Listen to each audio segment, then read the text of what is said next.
जय गुरु जी दोस्तों, एक बार फिर आपका अपना प्रिय आरजे आदि आदि का शंभू में मानुस और आपके लिए लेकर आया है आपका मनपसंद प्रोग्राम पॉजिटिव कर्मा। आज है एपिसोड नंबर 652। दोस्तों, आज का प्रोग्राम करता हूं कुछ इस तरह शुरू। तेरे लिबास से इश्क करता हूं, तेरे एहसास से इश्क करता हूं, तेरे लिबास से इश्क करता हूं, तेरे एहसास से इश्क करता हूं। तू मेरे पास नहीं फिर भी मैं तेरी याद से इश्क करता हूं। कभी तूने भी मुझे याद किया होगा, कभी तूने भी मुझे याद किया होगा। मैं उन लम्हों से इश्क करता हूँ जिनमें हो सिर्फ तेरी और मेरी बातें, जिनमें हो सिर्फ तेरी और मेरी बातें। मैं उन अल्फाजों से इश्क करता हूँ जो महकते हैं तेरी यादों की खुशबू से। मैंने उन जज्बातों से इश्क करता हूँ। तुझसे मिलना तो बस एक ख्वाब लगता है। दोस्तों, आखिर में कितना खूब लिखा है कि तुझसे मिलना तो बस एक ख्वाब लगता है, इसलिए मैं तेरे इंतजार में इश्क करता हूं, तेरे इंतजार में इश्क करता हूं।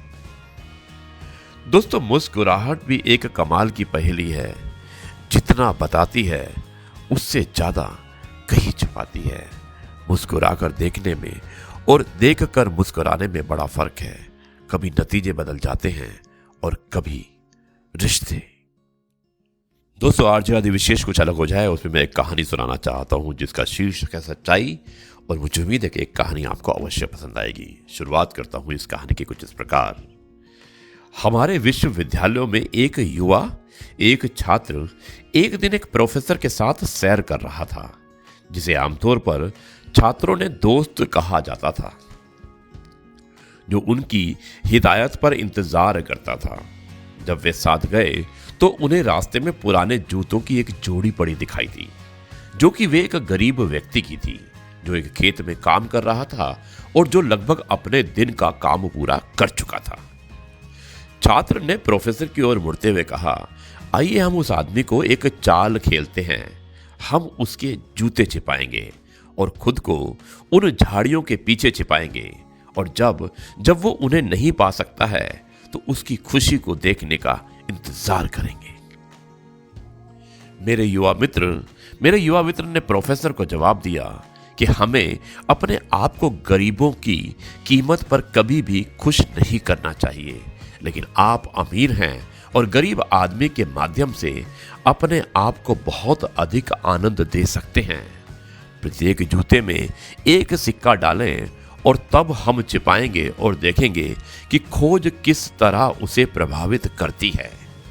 छात्र ने ऐसा ही किया और वो दोनों खुद को झाड़ियों के पास रख दिया, यानी कि दोनों जूतों को झाड़ियों के पास रख दिया और खुद भी छुप गए।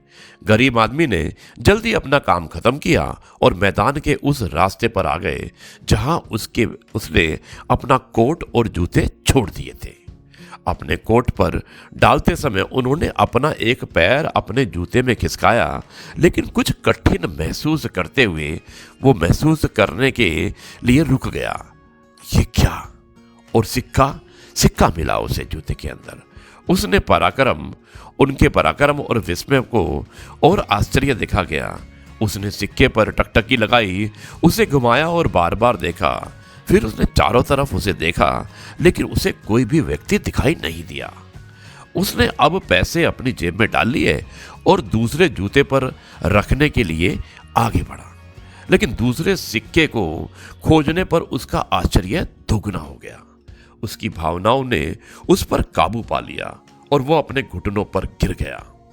स्वर्ग में देखा और जोर से धन्यवाद दिया, जिसमें उसने अपनी पत्नी, बीमार और असहाय और बिना रोटी के अपने बच्चों की बात की, जिन्हें समय पर इनाम किसी अज्ञात हाथ से नष्ट होने से बचाएगा। छात्र वहां गहराई से प्रभावित हुआ और उसकी आंखों में आंसू आ गए। अब प्रोफेसर ने कहा, यदि आप अपनी इच्छित चाल खेलें तो क्या आप इससे ज्यादा खुश नहीं हैं? युवाओं ने जवाब दिया, आपने मुझे एक सबक सिखाया है जिसे मैं कभी नहीं भूल सकता।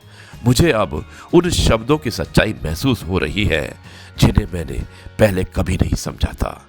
ये प्राप्त करने की तुलना में अधिक धन्य है। दोस्तों, ये थी कहानी, एक सच्चाई, और इससे यही मालूम चलता है कि कभी भी गरीब का या किसी का मजाक नहीं उड़ाना चाहिए।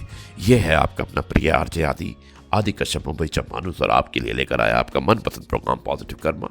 अब मैं इस कार्यक्रम को यहीं पर समाप्त करता हूं और कल आपसे एक बार फिर मुलाकात होगी कुछ नई बातों के साथ। तब तक के लिए कहता हूं नमस्कार, जय हिंद, वंदे मातरम, भारत माता की जय, जय जवान, जय किसान, जय गुरु जी, शुक्राना गुरु जी।